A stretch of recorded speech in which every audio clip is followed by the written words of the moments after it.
Today we have a nice beautiful BMW E30 325i for a suspected head gasket, and the vehicle's come in. We started it up.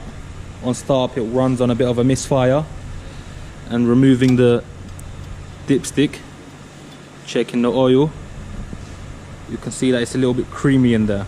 So we will be dismantling the cylinder head, taking it all apart and replacing the head gasket. Now this is an original 325i. It's not the ones which are usually swapped for with the M52 engine that BMW produces on the E30s and E46, etc. So this is a classical gem. And right now we will be removing the coolant hose, because when feeling it, you can see that it's under excessive pressure. Yep. And the torch is there trying to escape.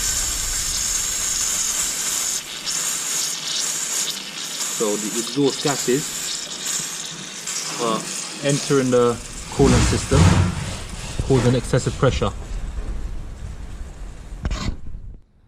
So we've gone ahead and started dismantling. So we've removed the air filter housing here, disconnected it, and then we've removed the distributor, ignition coils.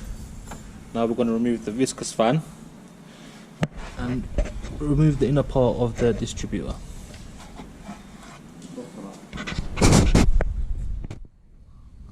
Upon removal of the rocker cover, inside we can see how creamy it's got, the coolant mixing with the engine oil. We can also get a whiff of the petrol as well inside the coolant expansion tank.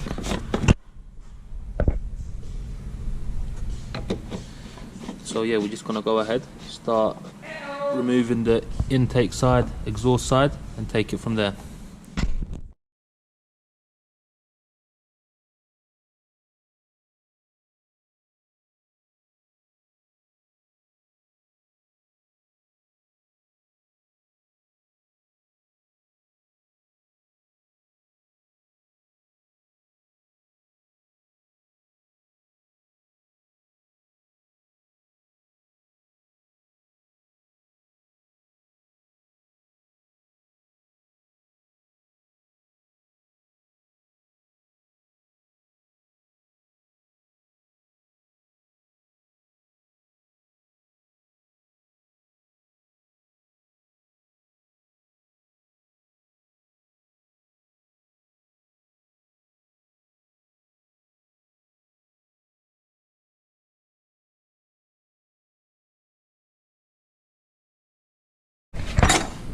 You can see the timing mark here.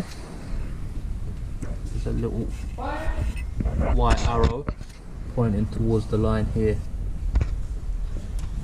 When these two are aligned, and at the bottom,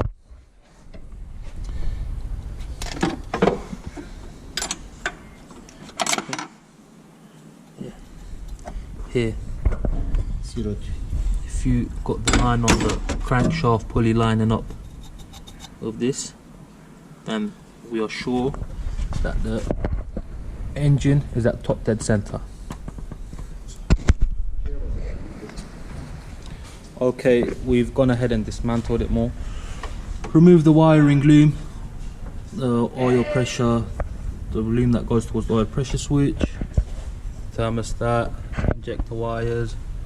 We've removed the coolant pipes from the ones that need to be removed from the cylinder head and back of the engine. Disconnected the connectors, disconnected the fuel pipe here, but we're just going to keep on so it doesn't leak until removing the cylinder head. Remove the return pipe for the fuel. Now the only thing is left is to remove the exhaust side of things. So once the exhaust side is out, we can crack on removing from the engine.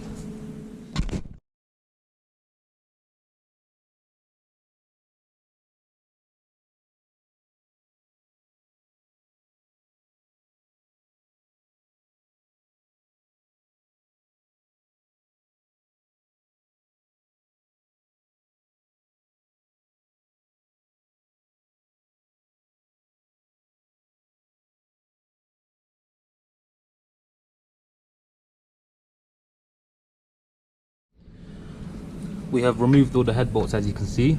Exhaust is separated from the downpipe side, and intake side is all cleared. Wiring, loom, coolant pipes, chassis, wires, cables, everything.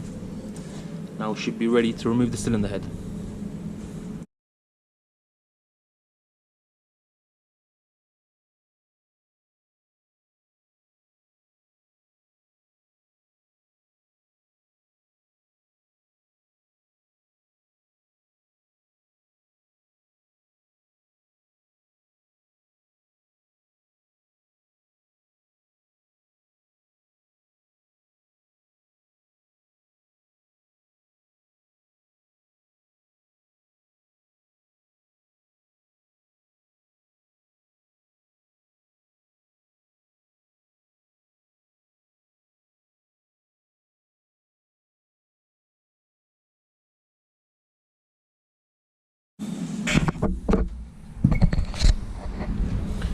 As we can see, head gasket all burned this side. burnt on down the side and the exhaust side.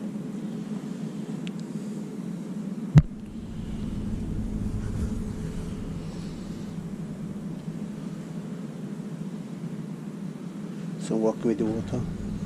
Working with the water. You see, it's there's a bit of corrosion with the cylinder wall. Running with the coolant inside.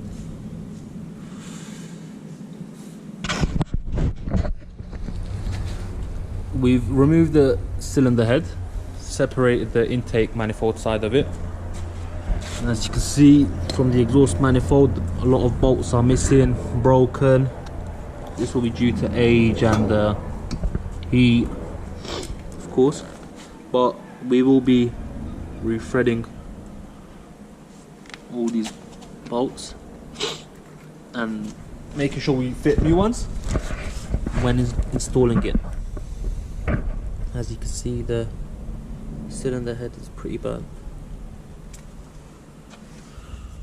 Okay, we have removed the timing belt, removed the tensioner and the water pump. We've cleaned up the surface which the water pump will sit on, so we don't have any issues with any leaks. Once we put the water pump back on, then we will go ahead and put the timing belt back together. Okay, so our cylinder head is back from the engineer. We got the head skimmed.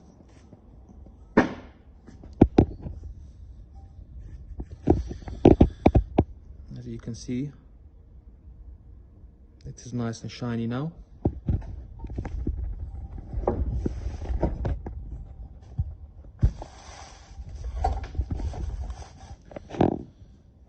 A few of the studs were broken, so the engineer also opened up threads. We got that done. Valve seals have been replaced. Camshaft, rockers, all been cleaned. Same with the valve springs and bolts. Now we will be putting the head back together and then put the head back onto the car. All the valves have also been cleaned, ready to be seated now.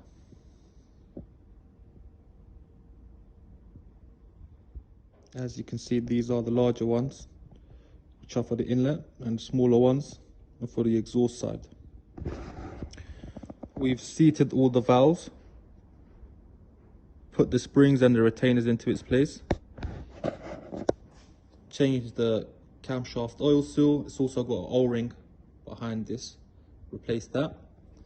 Now when fitting the rockers, try and make sure that the camshaft lobes can be low as possible, otherwise when fitting it on, it's going to be a bit more stressful.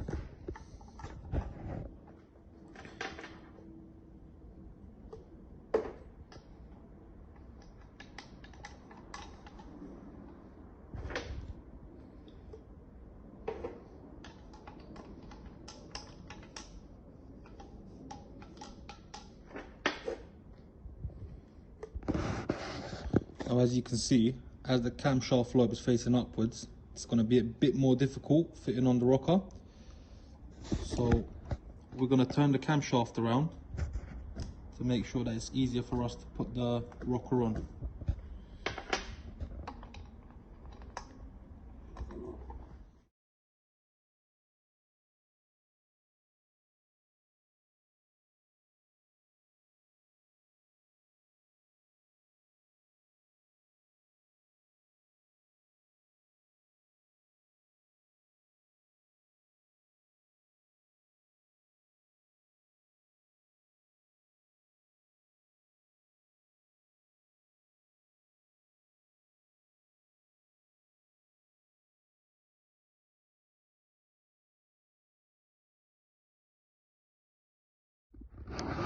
Once both the rocker shafts are on, you need to make sure that this lock goes into place here. As you can see, that's the lock for both of the shafts so it doesn't spin. Now we've put the exhaust manifold back on, new gasket, spark plugs on, and done the valve clearances. The clearance should be 0.25 millimeters, if I remember correctly. And this right here is an oil pipe which helps lubricate the camshaft. So exactly on each spot, if you can see, I'll try to show you.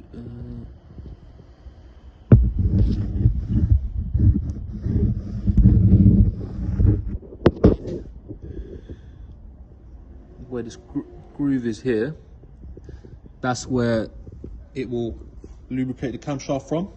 Before you put this on, it's good to make sure that all the holes are open so that you don't have problem with the lubrication of the camshaft.